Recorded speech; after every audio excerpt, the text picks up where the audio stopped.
कया चक्षुरुन्मिलितं येन तस्मै श्रीगुरवे नमः। श्रीचैतन्यमनोभीष्टं स्थापितं येन भूतले स्वयं रूपः कदा मह्यं ददाति स्वपदान्तिकम्। वन्देऽहं श्रीगुरुं श्रीयुतपदकमलं श्रीगुरुन् वैष्णवाञ्च श्रीरूपं साग्रजातं सहगण रघुनाथान्वितं तं सजीवं साद्वैतं सावधूतं परिजनसहितं कृष्णचैतन्यदेवं श्रीराधाकृष्णपादान् सहगण ललिता श्रीविशाखान्वितांश्च। हे कृष्णा करुणा सिन्धो दीनबन्धो जगत्पते गोपेश गोपिका कान्ता राधा कान्ता नमोऽस्तु ते। तप्त कांचन गौरांगी राधे वृंदावनेश्वरी वृषभानुसुते देवी प्रणमामि हरिप्रिये। वाञ्छाकल्पतरुभ्यश्च कृपा सिन्धुभ्य एव च पतितानां पावनेभ्यो वैष्णवेभ्यो नमो नमः। जय श्री कृष्ण चैतन्य प्रभो नित्यानंद श्री अद्वैता गदाधर श्रीवासादि गौर भक्तवृंद। हरे Krishna Krishna Krishna Hare Hare Hare Ram Ram Ram Hare Hare.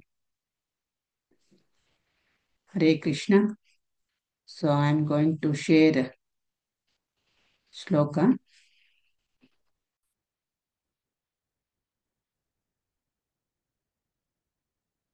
Can you able to see shloka? Yes, Mataji.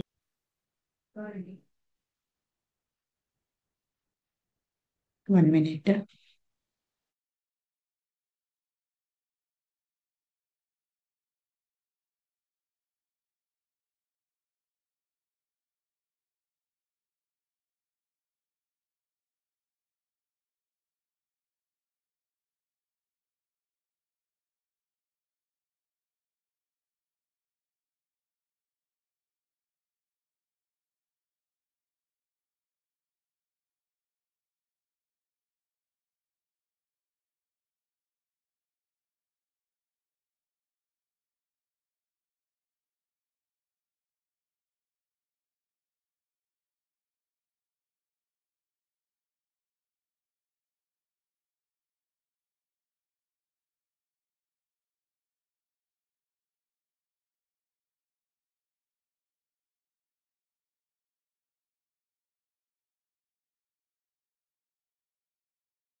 Hare Krishna. Please kindly wait few minutes. I am going to share the screen.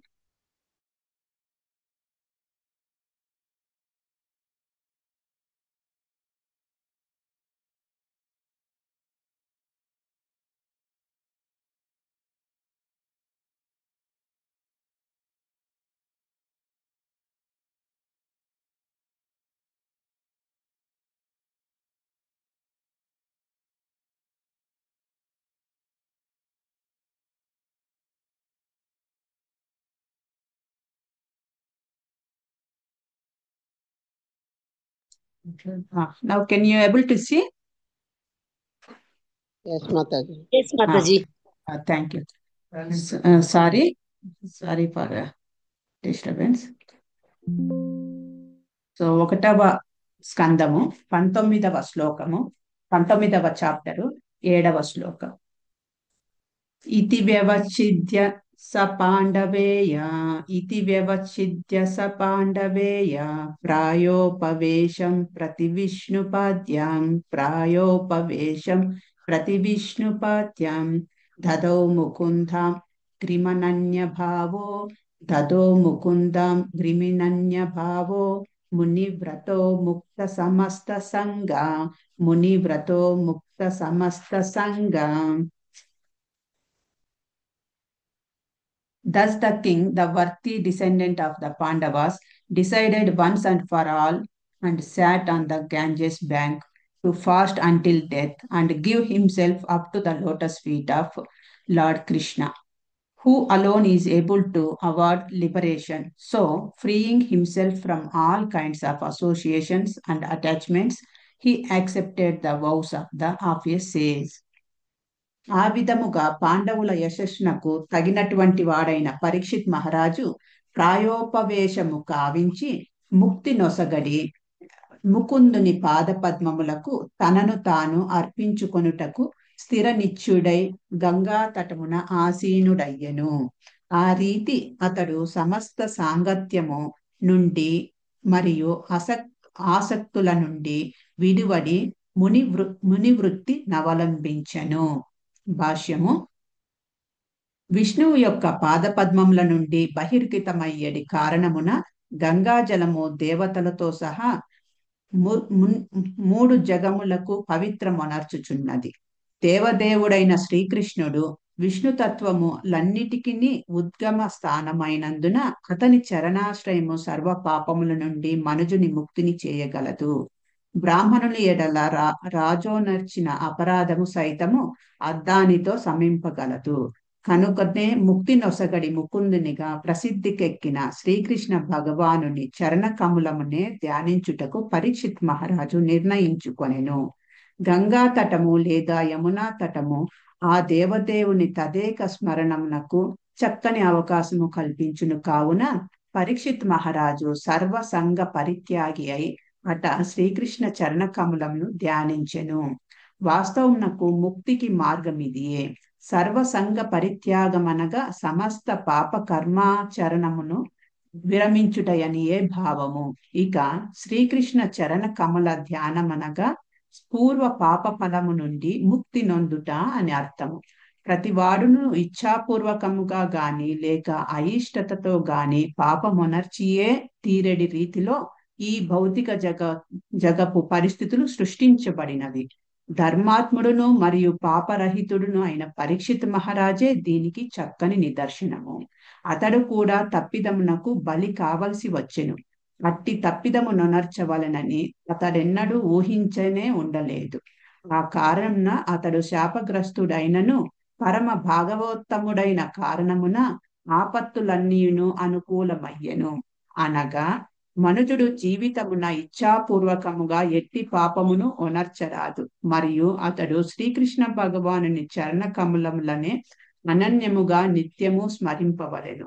ఇదియే ముఖ్య సూత్రమై ఉన్నది. భక్తుడు అటువంటి స్వభావమునకు కలిగి ఉన్నప్పుడే ఆ దేవదేవుడు అతనికి ముక్తి మార్గమున పురోగమించుటకు సహాయభూతుడై తన చరణాశ్రయమును పొందగలుగునట్లుగా చేయును. భక్తుడు కొన్ని మార్లు ప్రమాదవశాత్తు పాపమున నరచినప్పటికీ శాస్త్రముల నందు నిర్ధారింపబడిన రీతి శ్రీకృష్ణ భగవానుడు ఆ శరణాగత జీవిని సర్వ విధములైన పాపముల నుండి రక్షింపగలడు. స్వపాద మూలం భజత ప్రియస్య త్యక్తాన్య భావస్య హరిస్పరేష వికర్మ యశోత్పతితం కథచిత్ ధూనోతి సర్వం హృది సన్నివిష్టో. శ్రీమద్ Bhagavatam 11th canto 5th chapter 42nd శ్లోకం. ఓం తత్సత్. ఓకే, హరే కృష్ణ.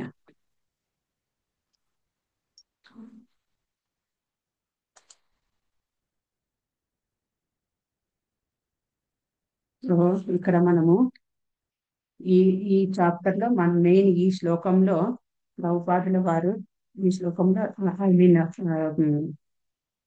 ఈ టైటిల్ సుఖదేవ గోస్వామి ఆగమనము అనే ఈ టైటిల్ ఉన్న ఈ చాప్టర్ లో ఈ శ్లోకంలో మెయిన్ మనము ప్రస్తావించవలసిన విషయం ఏంటంటే, డిస్కస్ చేయాల్సిన మెయిన్ ముఖ్యమైన పాయింట్ ఏంటంటే, భగవంతుని పాద పద్మముల పైన భగవంతుని పాద పద్మముల పైన ధ్యానం, భగవంతుని పాద పద్మముల పైన మనము మెడిటేషన్ చేయాలి అనేది ముఖ్యంగా ఇక్కడ చెప్తున్నారనమాట.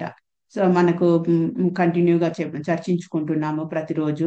ఆ, ఉమ్, ఎప్పుడైతే శృంగి ఆ, ఉమ్, శాపం వల్ల ఆ, పరీక్షిత్ మహారాజు గంగా తటంకు వెళ్ళి ఇమీడియట్ గా భాగవతము వినడానికి కూర్చొనేశాడు, సన్నద్ధమైనాడు. సో ఆ ఈ సంఘటనలు మనము ఇప్పుడు ఉన్నామన్నమాట. సో పరీక్షిత్ మహారాజు ఎలా ఉన్నది ఉన్నట్టు హఠాత్తుగా ఎక్కడి అక్కడ వదిలేసి ఎలా తను పీస్ ఈ రెడీ అవుతున్నాడు భగవంతుని యొక్క శ్రవణం గురించి, భగవంతుని యొక్క కీర్తి వినడానికి. ఇంకా వేరే పనులు ఏవి పక్కన పడేసి, అన్ని పనులు పక్కన పడేసి ఎలా సన్నద్ధునైనాడు అని ఇక్కడ డిస్కస్ చేస్తున్నాం అన్నమాట. సో ఈ పరీక్షిత్ మహారాజుకు ఏదైతే సిచ్యుయేషన్ వచ్చిందో ఆ సిచ్యుయేషన్ ప్రతి ఒక్కరి జీవితంలో కూడా వస్తుంది. సో ప్రతి ఒక్క మనిషి అనే కాదు, జీవి, ప్రాణమున్న జీవి అని అంటే ఆ ప్రతి ఒక్క జీవిలో కూడా ఈ పరీక్షిత్ మహారాజుకు వచ్చిన లాంటి సిచ్యుయేషన్ వస్తుంది. అంటే చావు, మృత్యువు. సో ఆ మృత్యువు ప్రతి ఒక్కరికి వస్తుంది. మనము ఎన్నెన్నో విషయాల గురించి డిస్కస్ చేస్తూ ఉంటాము. సినిమాల గురించి డిస్కస్ చేస్తుంటాము. హీరో హీరోయిన్స్ వాళ్ళ పుట్టు పూర్వోత్తరాలు, వాళ్ళ ఫ్యామిలీ గురించి, వాళ్ళకు మ్యారేజ్ అయిందా లేదా, పిల్లలు ఎంతమంది ఉన్నారు, సో వాళ్ళు తుమ్మినా దగ్గినా అదొక పెద్ద విషయంగా మనం చర్చించుకుంటూ ఉంటాం అనమాట. సినిమా హీరోలు అయితేనేమి, హీరోయిన్లు అయితేనేమి, అంతేకాదు క్రికెటర్స్. సో క్రికెట్ లో ఇష్టం ఉన్న వాళ్ళు క్రికెటర్స్ గురించి చర్చించుకుంటూ ఉంటారు. ఆ తర్వాత పొలిటికల్ లీడర్స్ గురించి చర్చించుకుంటూ ఉంటారు. పొలిటికల్ మనము పాలిటిక్స్ లో ఎంటర్ అవుతామో లేదో తెలియదు, మనము ఆ సినిమా ఫీల్డ్ లోకి ఎంటర్ అవుతామో లేదో తెలియదు, ఆ క్రికెటర్ గా అవుతామో లేదో తెలియదు మనము. అయినప్పటికీ కూడా వాటి గురించి ఎంతో ఉత్సాహంగా ఎంతో టైం స్పెండ్ చేసి వాటి గురించి డిస్కస్ చేస్తూ ఉంటాము. మనము డిస్కస్ చేసి మనము చెప్పే ఒపీనియన్స్, మనము ఇచ్చే సజెషన్స్ ఎవరికి అవసరం లేదు. అయినప్పటికీ కూడా మనం టైం వేస్ట్ చేసుకొని ఆ పనికిమాలిన విషయాల గురించి చర్చించుకుంటూ ఉంటాము. కానీ మన జీవితంలో ఎలాగైతే మనం ఈ వీటికి అన్నిటికీ కూడా గురించి చర్చించుకొని టైం వేస్ట్ చేసుకుంటున్నామో, ఆ ఏదైతే చర్చించుకుంటున్న విషయాలలో మన చెయ్యి ఉంటుందో లేదో, మన హస్తం ఉంటుందో లేదో తెలియదు, క్రికెటర్ అవుతామో లేదో తెలియదు, సినిమా ఫీల్డ్కి ఎంటర్ అవుతామో లేదో తెలియదు, పొలిటికల్ ఫీల్డ్కి ఎంటర్ అవుతామో లేదో తెలియదు. అయినప్పటికీ కూడా మనం డిస్కస్ చేస్తున్నాము. ఆ సిచ్యుయేషన్ మన జీవితంలో రావచ్చు, రాకపోవచ్చు. అంటే ఆ ఫీల్డ్లోకి ఎంటర్ అయ్యే సిచ్యుయేషన్.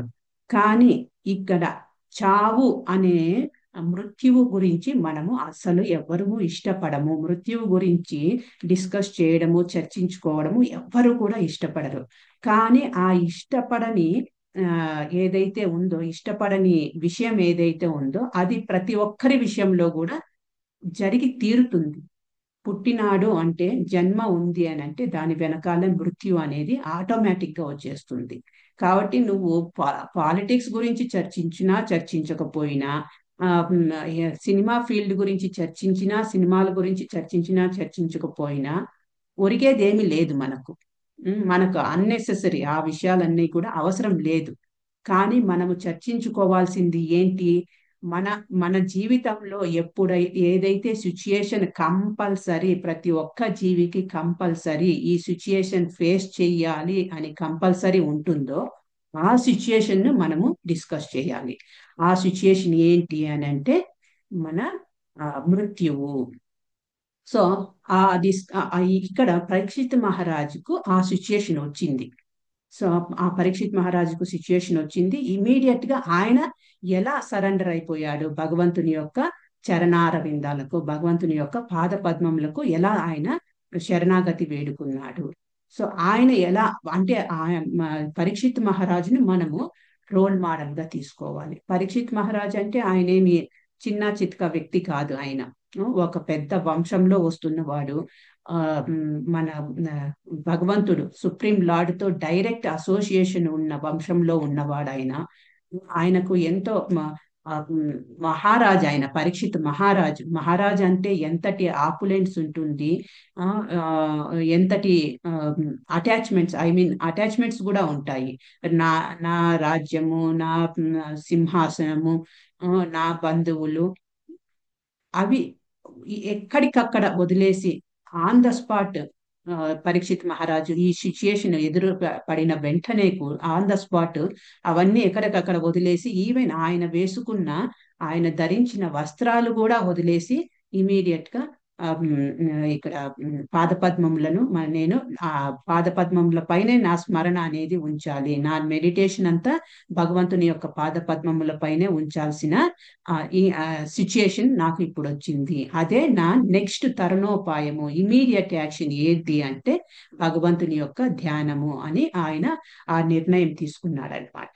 సో అప్పుడు ఆ నిర్ణయం తీసుకోవడం వల్ల అలాంటి వ్యక్తులను మనము జీవితంలో ఆశయంగా, అలాంటి వ్యక్తులను మనం రోల్ మోడల్ గా తీసుకోవాలి. సో మనం ఎన్నో ఇన్సిడెంట్స్ చూస్తూ ఉన్నాము అలా మృత్యువును జయించిన వాళ్ళు. ఆ మృత్యువును జయించిన వాళ్ళు మన భాగవతంలో చూసుకున్నామంటే భీష్మ పితామహ. భీష్మ పితామహ బాణాల సయ పైన ఉంటూ భగవంతుని యొక్క సన్నిధిలో భగవంతుని కల్లారా భగవంతుని ఆలకిస్తూ ఆయనను, ఆయన యొక్క సౌందర్యమును ఆస్వాదిస్తూ ఆయన దేహాన్ని వదిలేశాడు భీష్మ పితామహ. అలాగే ధృతరాష్ట్ర తను బిగినింగ్ లో అంతా అటాచ్మెంట్స్ ఉన్నాయి, దుర్యోధన వీళ్ళందరూ, తర్వాత రాజ్యం అంటే అటాచ్మెంట్స్ ఇవన్నీ ఉన్నాయి. అయినప్పటికీ కూడా మనం చూసాం భాగవతంలో మొదటి క్యాంటో, సారీ భాగవతం ఫస్ట్ క్యాంటోలో ముందు చాప్టర్ లో చూసాము ఎలా ధృతరాష్ట్రునికి ఎలా అయితే సంజయుడు సజెషన్ ఇస్తాడో ఇమీడియట్ గా ఆయన వదిలేసి ఆన్ ద స్పాట్ అంటే ఆయన అటాచ్మెంట్ ఉన్నాయి, చాలా కష్టపడ్డాడు ధృతరాష్ట్రుడు అవన్నీ వదులుకోవడానికి. కానీ ఒక ప్యూర్ డివోటీ సజెషన్స్ తోటి ఆయన కూడా మృత్యువును జయించాడు. చివరి క్షణాలలో ఆయన మెడిటేషన్ చేస్తూ భగవంతుని పైన మెడిటేషన్ చేసి మృత్యువుని జయించాడు. తర్వాత ఫోర్త్ క్యాంటోలో చూసామంటే ధ్రువ మహారాజు ఎలా ఎలా అంటే ఆయన మృత్యు పైన తన పాదమును పెట్టి బ్యాక్ టు గాడ్ హెడ్ వెళ్ళాడంట. మృత్యు దేవత పైన తన అంటే జయించాడు మృత్యువును. ధ్రువ మహారాజు కూడా జయించాడు. ఇంకా అలా చూసుకుంటూ వెళ్తే పృథు మహారాజు, తర్వాత Vritrasura, famous story, very special past time వృత్తాసురాది. వృత్తాసుర ఏంటి ఇంద్రకు సజెస్ట్ చేస్తాడు నన్ను అలా చంపు ఇలా చంపు అనేసి. ఇంద్ర భయపడుతూ ఉంటాడు వృత్తాసురతో ఫైటింగ్ చేయడానికి. కానీ నన్ను చంపు, ఇలా చంపు, ఇలా ఈ పలానా వ్యక్తి యొక్క ఎముకలతోటి అంటే బోన్స్ తోటి, పలానా వ్యక్తి యొక్క బ్యాక్ బోన్ తోటి ఆయుధం తయారు చేసుకొని చంపితే నేను చచ్చిపోతాను, నన్ను చంపు అనేసి వృత్తాసుర అలా మృత్యువును జయించి భగవద్ధామంకు చేరుకున్నాడు అనమాట. ఇంకొక ఉదాహరణ కాట్వాంగ మహారాజు దేవతలకు రాక్షసుల మధ్య యుద్ధం జరిగినప్పుడు దేవతలకు హెల్ప్ చేస్తాడు. సో అప్పుడు దేవతలు అడుగుతారు, నీకు దేవతలు ప్లీజ్ అయిపోయి కాట్వాంగ మహారాజు యొక్క హెల్ప్ కు నీకేం కావాలి అని అంటే, నాకు ఇంకా ఎంత టైం ఉంది అని అడుగుతాడు అనమాట. అప్పుడు ఈ నెక్స్ట్ ముహూర్తంలో నీ టైం అయిపోతుంది, నీ లైఫ్ అయిపోతుంది, యూ హ్యావ్ టు డై అన్నట్టు, నెక్స్ట్ మినిట్ లో నీకు చావు వస్తుంది, మృత్యు వస్తుంది అని అంటారు. ఇమీడియట్ గా అక్కడే కూర్చొనేసి అక్కడ వదిలేసి మెడిటేషన్ లో ఉంటూ ఆయన కాట్వాంగ మహారాజు భగవద్ధామంకు చేరుకున్నాడు అనమాట. తర్వాత మనము రామాయణం చూసుకుంటే జటాయువు జటాయువు చాలా ముసలి పక్షి. వెరీ ఓల్డ్ పక్షి జటాయు. అయినప్పటికీ జటాయువుకు తెలుసు నాకు అర్హత లేదు. ఐ మీన్ ఈ శక్తి లేదు, స్ట్రెంగ్త్ లేదు, ఎవరితో రావణునితో యుద్ధం చేసే అంత స్ట్రెంగ్త్ లేదు, శక్తి లేదు. అయినప్పటికీ కూడా ఆ జటాయువు, ఆ రావణుడు ఎప్పుడైతే సీతాదేవిని అపహరించి తీసుకొని వెళ్తున్నాడో అప్పుడు జటాయువు అడ్డం వెళ్ళి తన శక్తానుసారము ఫైటింగ్ చేసింది అనమాట, అడ్డగించడానికి ట్రై చేసింది. ఆ తర్వాత జటాయు యొక్క ఆ మృత్యువు ఎంతటి గ్లోరిఫైగా అయిందో మనకు తెలుసు. రాముని యొక్క తొడల మీద జటాయువు తన దేహాన్ని వదిలేశాడనమాట. అలా చూసుకుంటే ఇంకొకటి హరిదాస్ ఠాకూర్. హరిదాస్ ఠాకూర్ది గ్లోరియస్ డెత్. హరిదాస్ ఠాకూర్ చైతన్య మహాప్రభు తన చేతులతో ఎత్తుకొని హరిదాస్ ఠాకూర్ ని దహన సంస్కారాలు చేశారనమాట. ఇలా చూసుకుంటే అందరూ కూడా మనము ఇలాంటి వ్యక్తులను రోల్ మోడల్ గా తీసుకొని ఇలాంటి వ్యక్తుల యొక్క జీవితాన్ని మనము ఆశయంగా పెట్టుకొని మృత్యువు అనేది తప్పదు కాబట్టి ప్రతి ఒక్కరి లైఫ్ లో మనము వాటి గురించి డిస్కస్ చేయాలి. సో ఆ సిచ్యుయేషన్ గురించి మనము డిస్కస్ చేయాలి. అది అశుభం కాదు. ఆ మృత్యువు గురించి మనము హౌ టు లివ్, అదేంటి, ఆర్ట్ ఆఫ్ లివింగ్ కాదు, art of leaving, art of dying నేర్చుకోవాలి. సో అది మనకు ఇంపార్టెంట్ ఇక్కడ. అది అశుభం కాదు. అలాంటి డిస్కషన్, ఆర్ట్ ఆఫ్ డయింగ్ గురించి డిస్కస్ చేసేది అశుభం కాదు, అది యాక్చువల్ గా శుభమైనది. ఆర్ట్ ఆఫ్ లివింగ్ ఎవరైనా చేస్తారు, పంది చేస్తుంది, డాగ్ చేస్తాడు, డాంకీ కూడా చేస్తుంది art of living. Art of dying మనం నేర్చుకోవాలి. సో అది మనకు ఫైనల్ ఎగ్జామ్. ఇప్పుడు ఎలాగైతే కాలేజెస్ లో, యూనివర్సిటీలో మనము ఫైనల్ ఎగ్జామ్ ఎలా ఉంటుంది, ఫైనల్ ఎగ్జామ్ లో ఎన్ని క్వశ్చన్స్ వస్తాయి, ఆ క్వశ్చన్స్ కు ఎన్ని మార్కులు ఉంటాయి, ఆ క్వశ్చన్స్ కు నేను ఎలా ప్రిపేర్ అవ్వాలి, ఎలా అటెంప్ట్ చేయాలి, ఇవన్నీ కూడా మనం ప్లాన్ చేసుకుంటారు. ప్రతి ఒక్క స్టూడెంట్ అనేవాడు ప్లాన్ చేసుకుంటాడు.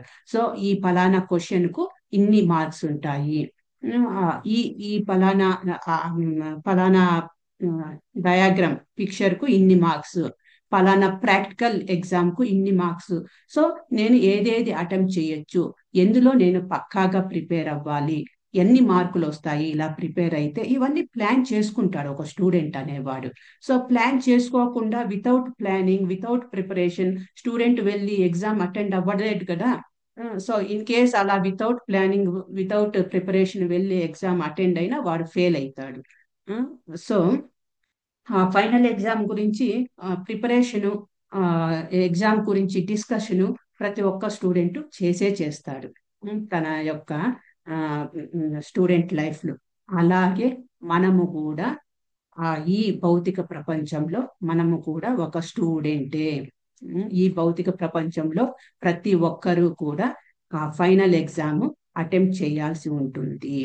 సో అలాంటి సిచ్యుయేషన్ ఉన్నది కాబట్టి మనం ఏం చేయాలి, ఎలాగైతే మన పరీక్షిత్ మహారాజు పాద పద్మముల పైన, ఇక్కడ ఏంటి చెప్తున్నారు చూడండి, ట్రాన్స్లేషన్ ఒకసారి చదువుతాను.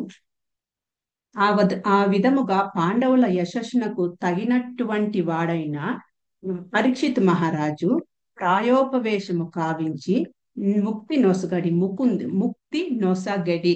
సో ముక్తిని ఇచ్చేవాడు ఎవరు? ముకుందుడు. ముక్తి నొసగడి ముకుందిని పాద పద్మములకు తనను తాను అర్పించుకొనుటకు స్థిర నిత్యుడై గంగా తటమున ఆసీనుడయ్యను. సో ముక్తి నొసగేవాడు ఎవరు? ముకుందుడు. సో అలాంటి ముక్తి నొసిగే ముకుందుని యొక్క పాదపద్మముల పైన నేను ధ్యానం పెట్టాలి, మెడిటేషన్ చెయ్యాలి అని ఇమీడియట్ గా ఆయన గంగా తటముకు వెళ్ళి గంగా తటం పైన ఆసీనుడయ్యాడనమాట. ఆ రీతి అతడు సమస్త సాంగత్యము నుండి మరియు ఆసక్తుల నుండి విడివడి, అంటే ఈ లెఫ్ట్ ఆల్ హిస్ అటాచ్మెంట్స్, అన్ని, రాజ్యం లేదు, పిల్లలు లేదు, భార్య లేదు, చివరికి అతను వేసుకున్న రాజు వస్త్రాలు, అతను వేసుకున్న ఆ వస్త్రాలను కూడా తీసేశాడనమాట. విడువడి ముని వృత్తి అవలంబించెను. ఒక మునిలాగా ముని వృత్తి, ముని చేసే పనిని తీసుకున్నాడు. సో అది ఆ సిచ్యుయేషన్ మనము అంటే ఆ, అలాంటి సిచ్యుయేషన్ కు మనము ఎప్పుడూ కూడా రెడీగా ఉండాలి. అంటే మనం ఏం చేయాలి? ప్రతి క్షణము కూడా నిత్యము ఆ ఆ, ముకుందుని పాదపద్మముల పైన మనము ధ్యానం ధ్యానం అనేది ఉండాలి. మన యొక్క మెడిటేషన్ పాదపద్మముల పైన ఉండాలన్నమాట. ఇక్కడ చెప్తున్నారు చూడండి, భాష్యంలో చెప్తున్నారు,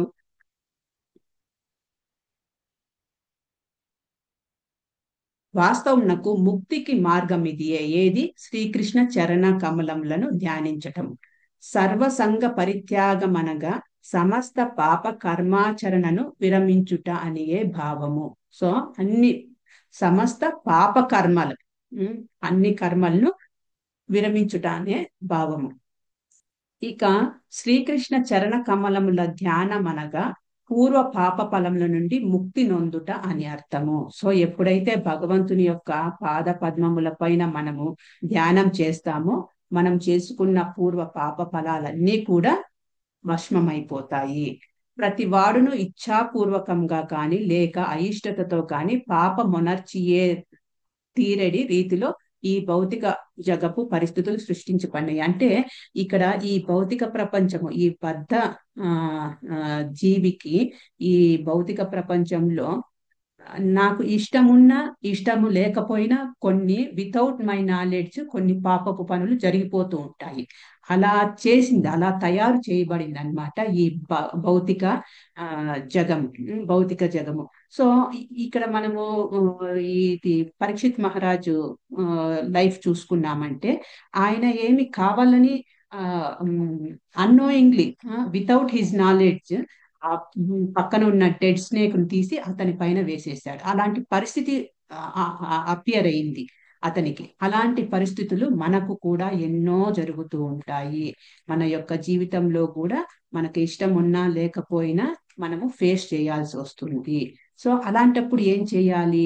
ఎప్పుడైతే మనము భగవంతుని యొక్క పాద పద్మముల పైన ధ్యానం పెడతామో, దాని వల్ల మనం చేసుకున్న ఈ మన నోయింగ్లీ ఆర్ అన్నోయింగ్లీ ఏవైనా చేసిన తప్పులు, మనం ఆ తప్పుల నుంచి, ఆ అపరాధాల నుంచి బయటపడవచ్చు అని చెప్తున్నారనమాట. సో సో ఈవెన్ మనము ఇక్కడ చూస్తే అతడు శాపగ్రస్తుడైనను పరమ భాగవోత్తముడైన కారణమున ఆపత్తులన్నీ అనుకూలమయ్యేను. అంటే పరీక్షిత్ మహారాజు శాపగ్రస్తుడయ్యాడు. శాపగ్రస్తుడు అయినప్పటికీ కూడా పరీక్షిత్ మహారాజు ఎలాంటి వంశంలో ఉన్నాడు? ఆయన వారి యొక్క పాండవుల వంశస్థులు. ఆయన వారి యొక్క తాతలు అందరూ భగవంతునితో డైరెక్ట్ అసోసియేషన్ తో ఉన్నారు. ఆ తర్వాత కుంతీదేవి చూసుకున్నామంటే, ఆ కుంతి మహారాణి భగవంతునితో క్లోజ్ అసోసియేషన్, భగవంతుని పట్ల అమితమైన భక్తి ఉన్న ఆ మహిళ. అంతేకాదు భగవంతునికి కూడా కుంతీదేవి అంటే, కుంతి మహారాణి అంటే చాలా చాలా ఇష్టం. ఎందుకంటే అంతటి భక్తి, అంతటి అటాచ్మెంట్ ఉన్నది కుంతీదేవికి కృష్ణుని పైన. సో ఆవిడ ఏమంటుంది, ఒక కుంతి మహారాణి ప్రేయర్స్ లో 1.8.41 ఆ శ్లోకం ట్రాన్స్లేషన్ చదువుతాను. 1.8.41. ఓ విశ్వేశ, విశ్వాత్మ, విశ్వమూర్తి కనుక దయచేసి నా స్వజనులైన పాండవుల ఎడల మరియు వృష్ణి వంశస్థుల ఎడల నాకు గల ప్రేమ పాశమును ఛేదించి వేయుము. సో షీఈ్ రిక్వెస్టింగ్, ఆవిడ రిక్వెస్ట్ చేసుకుంటోంది ఏమని? ఓ విశ్వాత్మ, ఓ విశ్వమూర్తి, నాకు ఏవైతే అటాచ్మెంట్స్ ఉన్నాయో ఈ పాండవుల ఎడల, వృష్ణి వంశస్థుల ఎడల ఏదైతే ప్రేమ, అటాచ్మెంట్, తర్వాత అటాచ్మెంట్, ప్రేమ, ఆసక్తి ఏదైతే ఉందో దాన్ని ఛేదించేయి అని ఆవిడ అంటోందన్నమాట. అలాంటి రినౌన్సియేషన్ ఉన్న ఫ్యామిలీ వీళ్ళది. ఎవరిది? పరీక్షిత్ మహారాజు. ఈ మహిళ అయిన ఒక లేడీ అయి ఉండి, మహిళ అయి ఉండి కూడా ఆ, మనకు కుంతీదేవి అంతటి రినౌన్సియేషన్ ను చూపించింది మనకు. సో అలాంటి ఆ, వ్యక్తుల యొక్క, అలాంటి భాగవతుల ఎగ్జాంపుల్, ఉదాహరణలు మనము మోటివేషన్ గా తీసుకోవాల్సి వస్తుంది మన లైఫ్ లో. అంతేకాదు కుంతీదేవే కాదు, మన పాండవులు అందరూ, పాండవులు 5 మంది కూడా వెరీ రినౌన్స్డ్ పర్సన్స్ వాళ్ళందరూ కూడా. సో అలాంటి వంశస్థుల్లో ఉన్న ఈ వ్యక్తి ఎవరు, పరీక్షిత్ మహారాజు కూడా రినౌన్స్ అయిపోయాడు ఇమీడియట్ గా. సో శాపగ్రస్తుడైనాను నేను, ఆ శాపమును ఆ, ఆ, ఈ- ఆ, ఆయన అనుకుంటే రివర్స్ చేయొచ్చు. ఐ మీన్ ఆయన వెళ్ళి, పరీక్షిత్ మహారాజు వెళ్ళి శైమిక ఋషి దగ్గర క్షమాపణలు అడిగి ఆ యొక్క శాపమును తగ్గించుకునే అవకాశమైన అడగవచ్చు, లేకపోతే శాపమును విరమించుకునే పద్ధతి అయినా అడగవచ్చు. కానీ ఈయన అడగలేదు. పరీక్షిత్ మహారాజు ఆయన యాక్సెప్ట్ చేశాడు, రెడీ అయ్యాడు, దానికి తగ్గట్టు అరేంజ్మెంట్స్ చేసుకుంటున్నాడు ఇమీడియట్ గా. తన వదిలేసి, ఎక్కడిదక్కడ వదిలేసి ఆన్ ద స్పాట్ గంగా తటంకి వెళ్ళిపోయి నెక్స్ట్ నేనేం చెయ్యాలి అని అడుగుతున్నాడు అనమాట. సో అంటే పాద పద్మములను శరణాగతి వేడుకోవడమే నా నెక్స్ట్ తరుణోపాయము అని అంటున్నారు. సో ఇలా మనము కూడా భగవంతుని యొక్క పాద పద్మముల పైన ఆ ఆసక్తి, భగవంతుని యొక్క పాద పద్మములకు అటాచ్ అయ్యి ఉండాలి. కానీ మనం ఈ భౌతిక జగత్తులో బద్ధ జీవితంలో ఏది అబ్స్ట్రక్ట్ చేస్తోంది అని అంటే మన యొక్క ఇష్టాలు. మన యొక్క ఇష్టాలు. ఆ ఒకరికి ఆ పదవి అంటే, ఆ పొజిషన్ అంటే ఇష్టం అవ్వచ్చు. ఇంకొకరికి తన యొక్క దేహం, తన యొక్క బ్యూటీ అంటే అటాచ్మెంట్ ఉండొచ్చు. సో ఈ ఇష్టాలతోటి మనము భగవంతుని పాద పద్మముల పైన ఆ మనము ఫోకస్ పెట్టలేకపోతున్నాం అన్నమాట. సో హరి, హరి అంటే మీనింగ్ ఏంటి? పాపాలను హరించేవాడు హరి. ఆ హరి పైన మనము ప్రేమను, అటాచ్మెంట్ ను పెంచుకోవాలి. అలా కాకుండా హరిని, హరిని అంటే డీర్, జింక. మన డియర్ ఎప్పుడూ భగవంతుడై ఉండాలి. డిఈఏఆర్, డియర్. ఎవరు? మా నా డియర్ ఎవరై ఉండాలి? కృష్ణ పాద పద్మములు, కృష్ణ అయి ఉండాలి నా డియర్. అలా కాకుండా డీర్, హరిణి పైన మనము అటాచ్మెంట్ పెట్టుకున్నాం అంటే, డీర్ అంటే అలాంటి కోరికలు, అలాంటి డిజైర్స్ పైన అటాచ్మెంట్ పెట్టుకున్నామంటే మనము అధోగతికి వెళ్ళిపోతుంది. మనము భగవంతుడి నుంచి, డియర్ నుంచి దూరం అవుతాము. సో దానికి ఉదాహరణలు కూడా ఉన్నాయి. సీతాదేవి, సీతామయ్య. సీతామయ్య భగవంతుని, భగవంతుడి డియర్. రాముడు అంటే సీతాదేవికి వెరీ డియర్, రామ. కానీ ఆవిడ డీర్క్ అట్రాక్ట్ అయ్యింది, ఆ గోల్డెన్ డీర్క్ అట్రాక్ట్ అయ్యింది. ఆ గోల్డెన్ డీర్క్ అట్రాక్ట్ అవ్వడం వల్ల ఆ, నాకు ఆ గోల్డెన్ డీర్ కావాలి, తీసుకొని రా అని రాముణ్ణి పంపించడము, రావణాసురుడు రావడము, సీతాదేవిని అపహరించుకొని పోవడము, సీతాదేవి యొక్క డియర్ నుంచి దూరం అవ్వడము. సీతాదేవి యొక్క డియర్, డిఈఏఆర్, ఎవరు? రాముడు. ఆయన నుంచి దూరం అయిపోయింది. దేని వల్ల? డీర్ వల్ల, డిఈఈఆర్, జింక వల్ల. సో ఇంకొక ఎగ్జాంపుల్, దశరథ మహారాజు. దశరథ మహారాజు తన యొక్క ఎందుకు ఆ రామునికి దూరం అయ్యాడు? ఆయన తన యొక్క లాస్ట్ టైంలో, ఆయన యొక్క చనిపోయే టైంలో ఎందుకు దూరం అయ్యాడు దశరథ మహారాజు? ఒకసారి దశరథ మహారాజు ఆ హంటింగ్ కి వెళ్తాడు, ఫారెస్ట్ కు, వేటకు వెళ్తాడు. అప్పుడు ఏదో సౌండ్ వినిపిస్తుంది అనమాట. అంటే ఆ నీళ్లు, హరిణి, డీర్ నీళ్లు తాగుతున్న సౌండ్ వినిపిస్తుంది. అంటే ఎవరో ముంచుకుంటుంటారు కుండలో. శ్రవణ కుమార్ నీళ్లు ముంచుతూ ఉంటాడనమాట.